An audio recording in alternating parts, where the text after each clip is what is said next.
another puzzle. You know, I like birds, and these are very whimsical. They're also sort of real looking. Anyway, I thought I would try this puzzle. I really like it, that it's not full of puzzle dust. Has nice white backs instead of kind of, you know, just a cardboard. Sorry, but Grayson he's got his toy.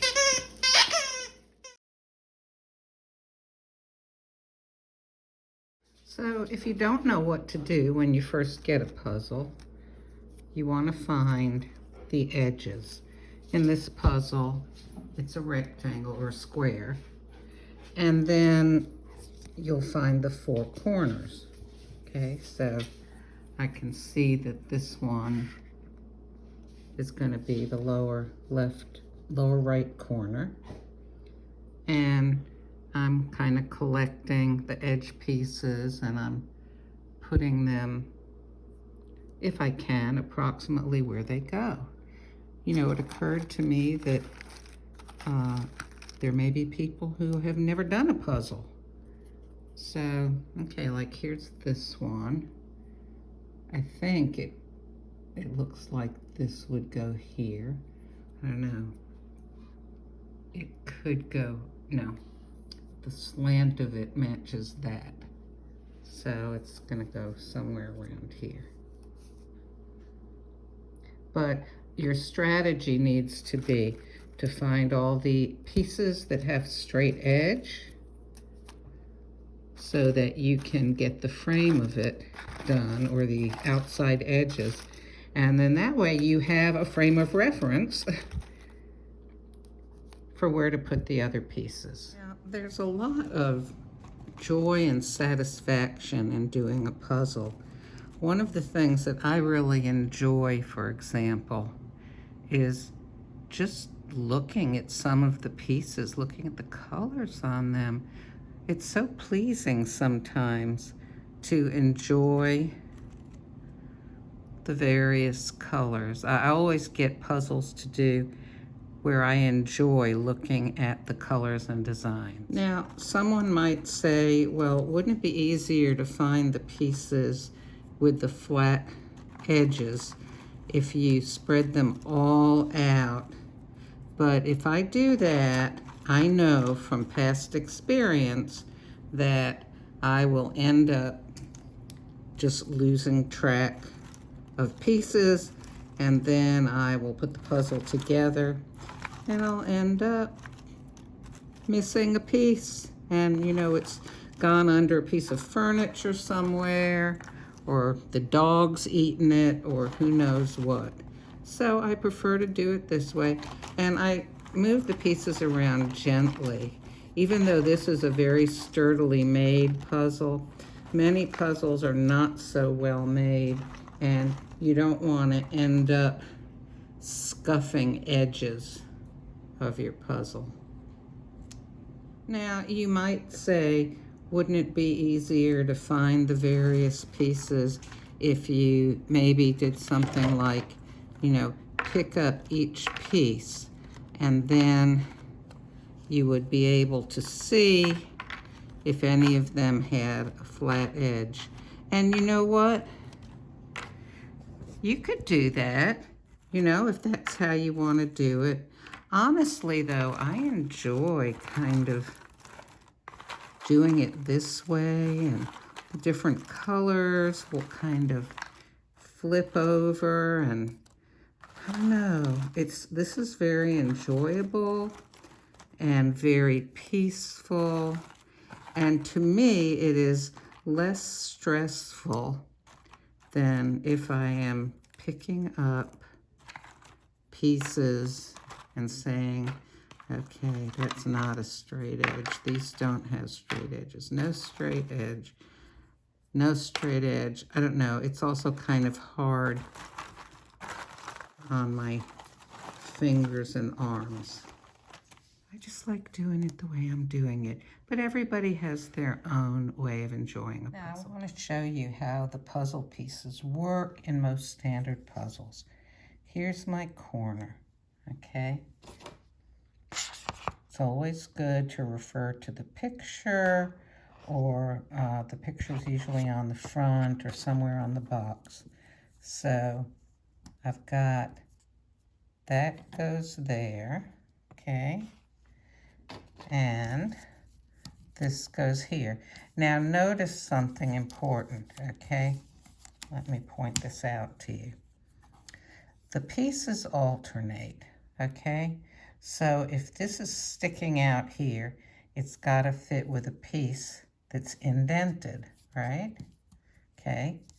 This is indented, so it fits with a piece that's sticking out. Now this is different from the puzzle that I did, you can see a few days back on my Facebook page, where all the pieces were irregular.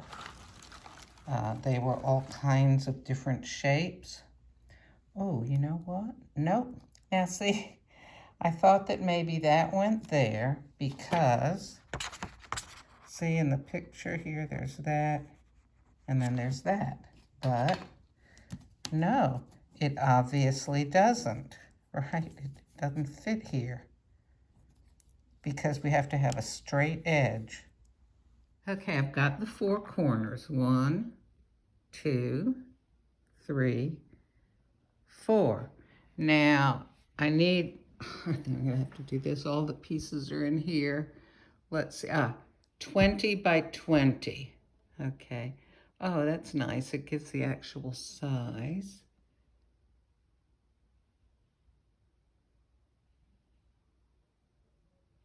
Okay.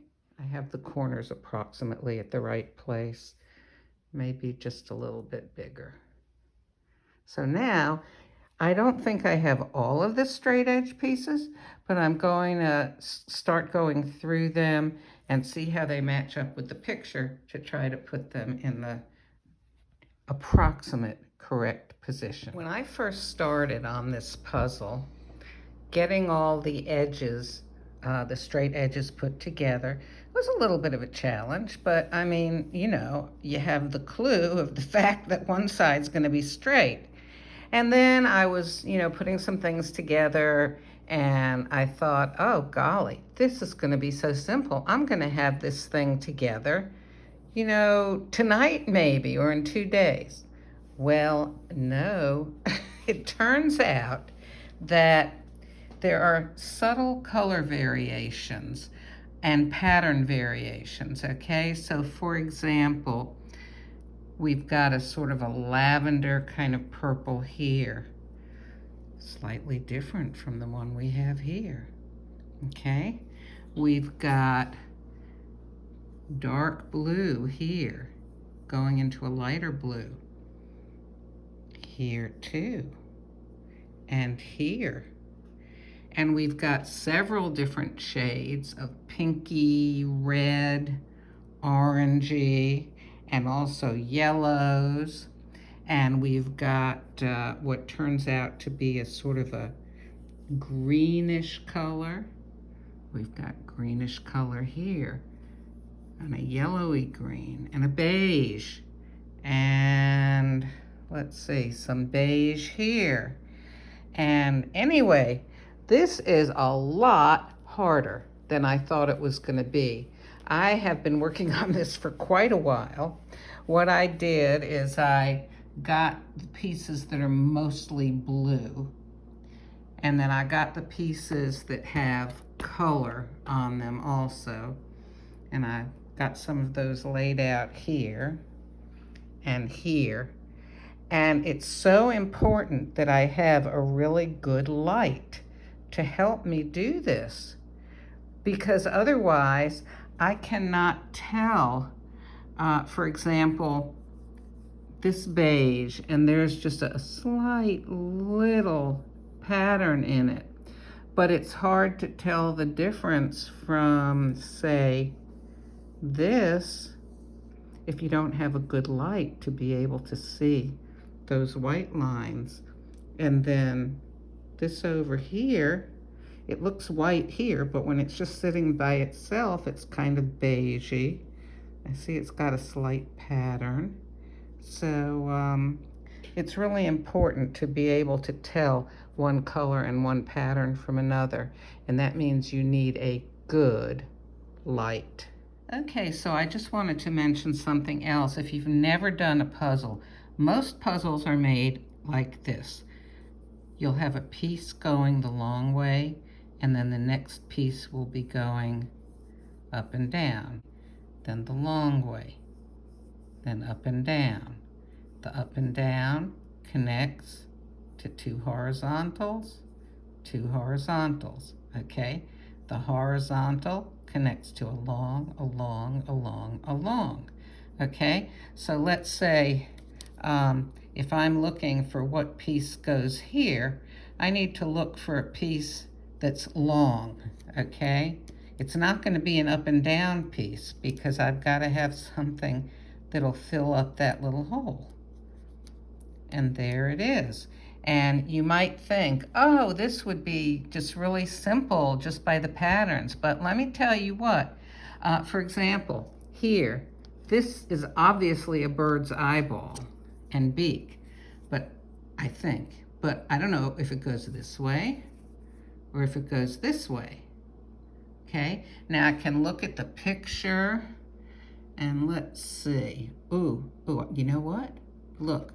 The white thing and the little white thing, I think that's it. But I don't have enough of that bird done. It goes somewhere around here to put this. You know what? I'm going to leave the piece there because it will eventually go. Here.